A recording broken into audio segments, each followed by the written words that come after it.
Hello everyone, இவ்வளோ பசுமையாக இருக்கிற இடத்த கிராஸ் பண்ணி இப்போ நம்ம எங்கே போயிட்டுருக்கோம் அப்படின்னு பார்த்தீங்கன்னா, கந்தனோட கொல்லுப்பாட்டியோட கிராமத்துக்கு தான் போயிட்டுருக்கோம்.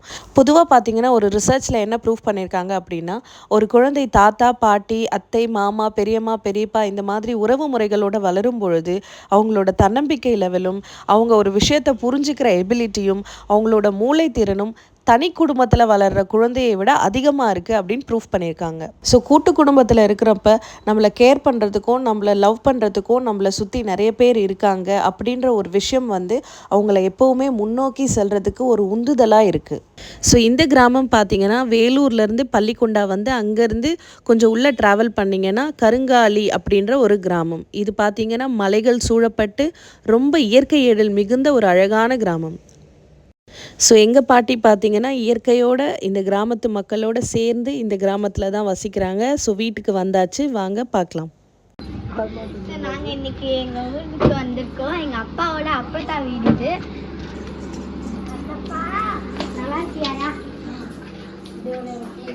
வ்ளாக் எடுக்கிறோம்.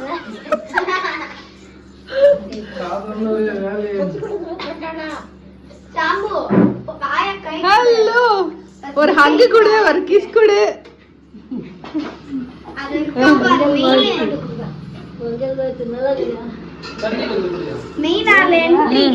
வந்திருக்கேன். இங்க என்னயா உங்க பேத்திங்கள மட்டும் பார்த்தேன், இங்க ஒருத்தர் முக்கியமான ஆள் வந்துக்கிறாருன்னு பாத்தியா? அங்க பாருயா.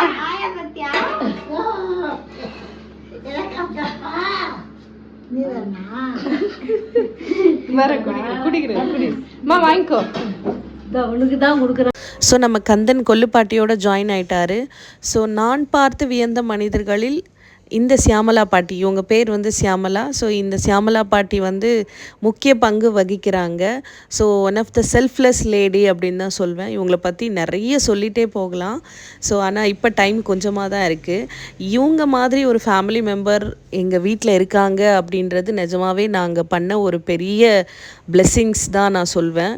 ஸோ இந்த மாதிரி உறவு முறைகள்லாம் கிடைச்சா கண்டிப்பாக பாதுகாத்து வச்சுக்கோங்க. இவங்களோட பிளெஸ்ஸிங்ஸ் தான் நமக்கு எப்போவுமே கூட இருக்கும் அண்ட் கூட இருக்கணும். ஸோ பொதுவாக சொல்லுவாங்க, நல்ல மனசு இருக்கிறவங்களோட பிளெஸ்ஸிங் 1000 கடவுளோட பிளெஸ்ஸிங்ஸ்க்கு ஈக்குவலானது அப்படின்னு சொல்லுவாங்க. ஸோ அந்த மாதிரி மனிதர்களில் இவங்களும் ஒருத்தவங்க. இவங்கள பற்றி நிறைய நான் சொல்லணும்னு நினைக்கிறேன். ஸோ என்னோடய அடுத்தடுத்த வீடியோவில் கண்டிப்பாக இவங்கள பற்றி நிறைய சொல்கிறேன்.